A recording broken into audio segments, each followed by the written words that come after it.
All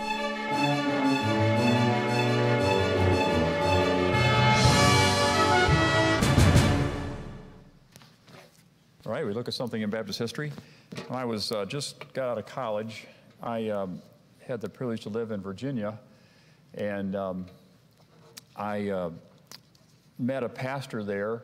Actually, he's my best friend in college. It was his pastor, and he would come down and teach at the college that I was teaching in. His name was Wayne Thompson, and I did not know at the time, nor appreciate at the time, that Dr. Thompson was probably the I would say, with a couple other people, probably a handful, 2 or 3 men in the country, probably the premier Baptist historian in the country. And he pastored a church there in Alexandria for years. And anyway, I tell you that story because it has something to do with the man we're going to look at today. But he would tell me stories. I just had the privilege to be around him, and he would come down and teach for a few days. And we would spend time together, and I was just amazed because I loved American history, and I got to learn how closely tied American history is or was with Virginia Baptist history and the Baptist pastors there in Virginia. And I learned these stories and names that he would tell stories, some of his favorites. You know, we talk about him here, John Leland and Obadiah Holmes, and this man today, Elijah Baker.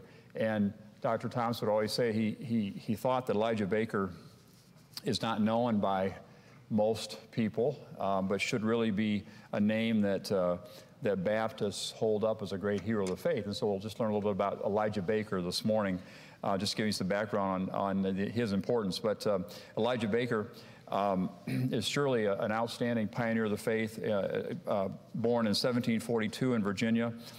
He was saved in 1769. And joined the local Baptist church there, baptized by Samuel Harris, a well-known Baptist pastor in Virginia. And soon after Baker was saved, he was preaching with great power. God seemed to call him into the field of evangelism, and he established a number of churches there in Virginia. Another man, which we'll just mention, but another man, Philip Hughes, was born in 1750, and he also about 3 years, after he was saved, went into the ministry. And these two men we'll look at this morning. Now, the Virginia Baptists were probably more persecuted than any other of their brethren in all the colonies. All told, 44 preachers and many more laymen were physically beat by the authorities. They were put in prison, some for months and months. The entire reason for all these beatings and imprisonment was simply because the established church, the Church of England, insisted that they stop preaching. Not only they stopped preaching, but they had to cease and desist baptizing adults after they were saved. This was not allowed. I mean, everybody was baptized as a baby, and you were done. You didn't need to be baptized again, according to the church. And so they were persecuted heavily because as people got saved, they followed the Lord in baptism. And they forbid them to preach, but these men really followed, I think it's Peter in Acts 4, when Peter said, "Whether it be right in the sight of God to hearken unto you more than unto God, judge ye, for we cannot but speak of the things which we have seen and heard." And then later, Paul would say, we ought to obey God rather than men. And this was what these Baptist preachers stood by in these early days in our country.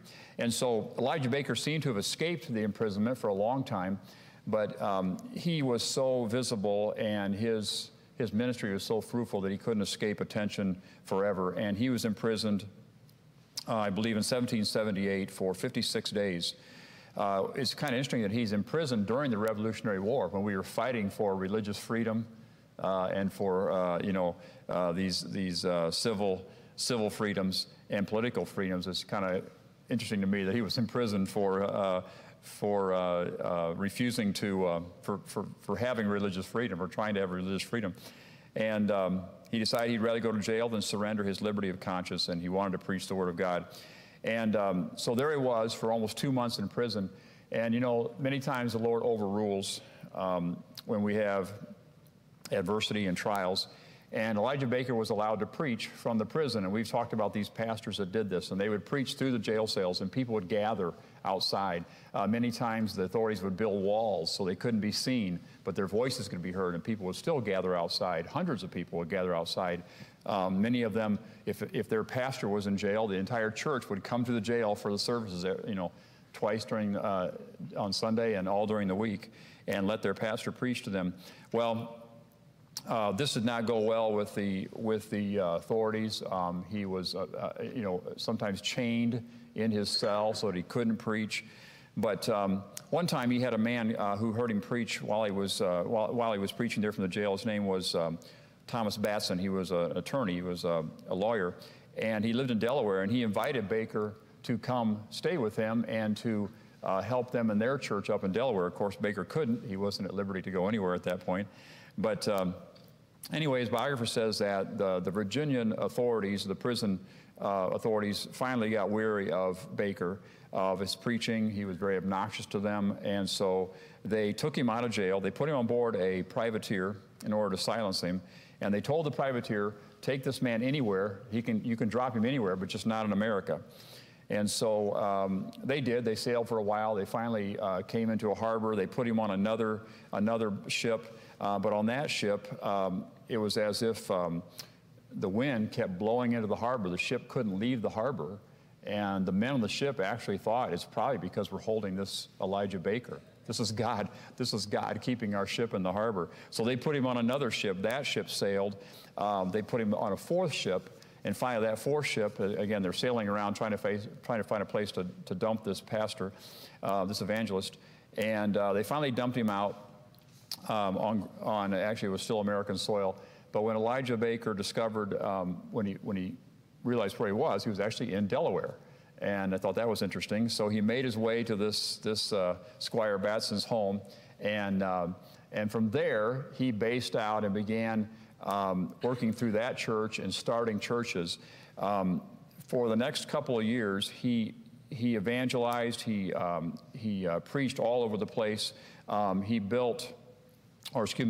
founded 22 churches in that area, then began making his way down into Maryland and Virginia. I'm going to cut out some of the story for time, but these two men, and the one I just mentioned briefly, the other man I mentioned, Philip Hughes, they teamed together almost like Paul and Silas in the book of Acts, or even Paul and Barnabas. And they began going to these churches and beginning other churches. And again, as I said, they founded 22 churches in those areas. And then, like Paul and Silas did, they went back to those churches and began visiting them and strengthening them and working with those churches almost as fathers do their children. And so this dear man of God was responsible for starting dozens and dozens of churches throughout, starting in Delaware and moving down into Maryland and Virginia. I won't go into it, but they were heavily persecuted. This is all during the war again. During this time, of course, as Satan will not stand by idle when men are trying to do the Lord's work. And finally, Elijah Baker went home to be the Lord when he was 56, November 6, 1798. At the home of his friend.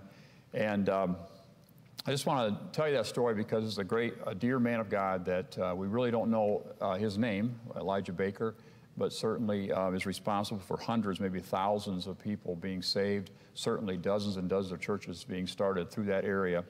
And I just remember as I was a young man, Dr. Thompson telling me over and over about Elijah Baker, and he had stories that went on and on and on about this man.